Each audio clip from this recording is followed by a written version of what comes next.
বাবার মৃত্যু 40 দিন পর কোটি টাকার বাড়ি, গাড়ি, ব্যাংকের টাকা সব ভাগ হয়ে গেল আমার ভাই বোনের মধ্যে।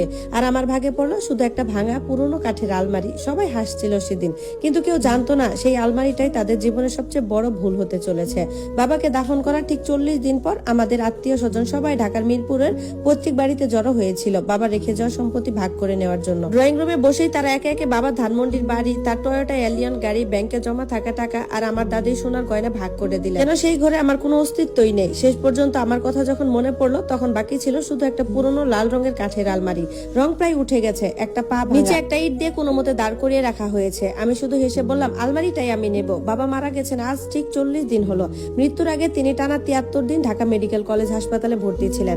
এই 73 দিনে আমি অসংখ্যবার ফোন করেছিলাম আমার বড় ভাই রাশেদকে। প্রতিবারই সে বলতো অফিসে অনেক চাপ, গুলশান থেকে বের হতে পারছি না। বড় বোন নীলাকেও ফোন করেছিলাম, সেও বলতো বাচ্চাদের রেখে হাসপাতালে থাকা আমার জন্য অসম্ভব।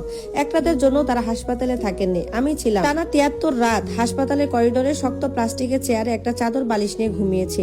প্রতি মুহূর্তে বাবার কেবিনের দরজার দিকে তাকিয়ে থেকেছি। শেষের দিকে বাবা ঠিক মতো কথাও বলতে পারতেন না, শুধু আমার হাতটা শক্ত করে দরজার দিকে তাকিয়ে থাকতেন। আমি জানতাম তিনি কাকে খুঁজছেন, কিন্তু তারা কেউ আসেনি। বাবা মারা যাওয়ার পর প্রথমে মা ফোন করেছিলেন রাশেদকে। রাশেদের প্রথম প্রশ্ন ছিল না যে বাবা শেষ মুহূর্তে কি বলেছিলেন, বরং সে জিজ্ঞাসা করেছিল দাফনের খরচ কত হবে। নীলা একটা টাকাও দেয়নি, কাফন, জানাজা, মিলাদ, কবর কোনো কিছুতেই না। সব মিলিয়ে প্রায় 32 লাখ টাকা আমি নিজের সঞ্চয় থেকে খরচ করেছিলাম। বহু বছরের জমানো টাকা, প্রতিটি খরচ আমি একটা ছোট নোটবুকে লিখে রেখেছিলাম। কারো কাছে টাকা চাইবো বলে নয়, আমি জানতাম একদিন সবাই এমন অভিনয় করবে যেন কিছুই ঘটেনি। আর সেদিন ঠিক তাই হলো। সম্পত্তি ভাগ করার সময় কেউ একবারও বললো না যে কে বাবা চিকিৎসার সময় পাশে ছিল, কে দাফনের সব খরচ দিয়েছে, কে শেষ নিঃশ্বাস পর্যন্ত বাবার হাত ধরে বসেছিল। মা ড্রয়িং রুমের মাঝখানে একটা লোহার বাক্স রাখলেন, ভেতরে ছিলেন ধানমন্ডির বাড়ির দলিল, গাড়ির কাগজ, দুটি ব্যাংকের পাসবই আর দাদির সোনার গয়না। রাশেদ তার স্ত্রী তানিয়াকে নিয়ে এক পাশে বসে রইল। নীলা তার স্বামী সোহেলের পাশে দাঁড়িয়ে আছে। আমি পুরনো সোফার এক কোণে, যেখানে ছোটবেলা থেকে আমাকে বসানো হতো। মা বাক্স খুলে বললেন, রাশেদের সংসারে খরচ বেশি, বাড়িটা ওই পাবে।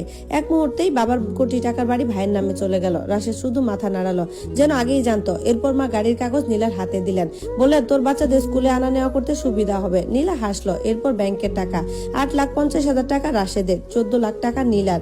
এরপর দাদি সব গয়নাও নীলার হাতে তুলে দিলেন। মা আমি চুপচাপ বসে রইলাম। 2 কোটিরও বেশি টাকার সম্পত্তি মুহূর্তেই ভাগ হয়ে গেল। কেউ একবারও আমার নাম উচ্চারণ করলো না। শেষে মা আমার দিকে তাকালেন, ঘরের এক কোণে আঙ্গুল দেখিয়ে বলেন, ওইটাই তোর জন্য আছে। আমি তাকালাম। বাবা সেই পুরনো লাল আলমারি, রং উঠে গেছে, একটা পা ভাঙা, নিচে একটা ইট। তানিয়া ভাবি হেসে হেসে বললেন, ওটা নামাতে গিয়েই ভেঙে যাবে। নীলা মুখ বাঁকিয়ে বলল, ওটা বাসায় নিলে ঘরটাই নষ্ট লাগবে। মা সেই চেনা দৃষ্টিতে আমার দিকে তাকালেন। ছোটবেলা থেকে যখনই আমাকে কম কিছু দিয়ে বুঝিয়ে দিতে চাইতেন, ঠিক তখন এই চোখেই তাকাতেন। তিনি বললেন, তুই তো ছোট ছেলে, এত লোভ করিস না। লোভ? আমার হাসি পেল। রাশেদ সবসময় বাড়ির গর্ব ছিল, নীলা ছিল সবার আদরের মেয়ে, আর আমি সবসময় মানিয়ে নেওয়ার মানুষ। রাশেদের জন্য দামি কোচিং, নীলার জন্য নতুন নতুন জামা, আর আমি পড়েছি পুরনো বই কিনে। বিশ্ববিদ্যালয়ে পড়ার সময় টিউশনি করে নিজের খরচ চালিয়েছি। চাকরি পাওয়ার পর নিজের সঞ্চয় থেকে রাশেদকে ফ্ল্যাটের ডাউন পেমেন্টের জন্য টাকাও ধার দিয়েছিলাম। আজ 8 বছর হয়ে গেছে, একটা টাকাও ফেরত দেয়নি। যখনই প্রতিবাদ করেছি মা একই কথা বলতেন, পরিবারের কেউ হিসাব রাখে না। কিন্তু সেদিন আমি মনে মনে হিসাব করলাম, ধানমন্ডির বাড়ি রাশেদের, গাড়ি, টাকা আর গয়না নীলার, আর আমার ভাগে একটা ভাঙা আলমারি। আমি ধীরে ধীরে আলমারির কাছে গেলাম, হাতে ছুঁয়ে দেখলাম উঠে যাওয়া লাল রং। এই আলমারিটাকে আমি ছোটবেলা থেকেই চিনি। বাবার পাঞ্জাবি, পুরনো লুঙ্গি, কিছু যন্ত্রপাতি, পুরনো খবরের কাগজ, সবকিছু এখানেই থাকতো। ছোট ছোট কিছু বাক্সও ছিল, যেগুলো কেউ কখনো খুলেও দেখেনি। আমি নিচু হয়ে ভাঙা পায়ের নিচের ইটটা সরিয়ে দিলাম। আলমারিটা কেঁপে উঠলো। আমার চাচা কামাল, যিনি এতক্ষণ চুপচাপ ছিলেন, কপাল কুঁচকালেন। নীলা তখনও ফোন স্ক্রল করছে। তানিয়া আবারও হেসে উঠলো। আমি তখনই মায়ের দিকে তাকাতেই মা থমকে গেল। এক মুহূর্তের জন্য তার মুখের অভিব্যক্তি বদলে গেল। সেটা বিরক্তি ছিল না, রাগও ছিল না, ওটা ছিল ভয়। ঠিক তখনই আমি বুঝে গেলাম এই আলমারির সঙ্গে এমন কিছু জড়িয়ে আছে যা মা কোনোভাবেই চান না যে আমি জানতে পারি। আমি সোজা হয়ে দাঁড়ালাম। ঘরের সবাইকে একবার দেখে শান্ত গলায় বললাম, ঠিক আছে, আলমারিটাই আমি নেব। কেউ আমাকে সাহায্য করতে এগিয়ে এলো না। রাশেদ নিশ্চিন্তে চা খেতে লাগলো।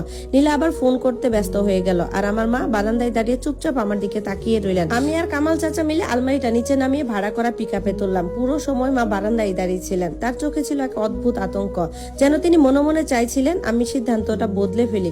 কিন্তু আমি বদলাইনি, কারণ অনেক সময় যেটাকে সবাই মূল্যহীন মনে করে সেটাই হয়ে ওঠে সবচেয়ে মূল্যবান উত্তরাধিকার। আর অনেক সময় একটা পুরনো ভাঙা আলমারি লুকিয়ে রাখে এমন এক গোপন সত্য যা পুরো পরিবারের জীবন উলটপালট করে দিতে পারে। ভয়েস এন্ড ভিডিও, জান্নাত স্টোরি। 2 দিন ধরে আলমারিটা আমার এক রুমে ছোট্ট ভাড়া বাসায় পড়েছিল। আমি একবারও সেটা খুলিনি। নিজেকে বুঝিয়েছিলাম অনেক ক্লান্ত, ধুলোবালি পরিষ্কার করতে ঝামেলা হবে, কিন্তু সত্যিটা ছিল অন্য। আমি ভয় পাচ্ছিলাম মাকড়সা বা তেলাপোকা কাউকে নয়। আমি ভয় পাচ্ছিলাম যদি আলমারির ভেতরে কিছুই না পাই, যদি এটাও প্রমাণ হয়ে যায় যে বাবা সত্যিই আমার জন্য মূল্যবান কিছুই রেখে যাননি।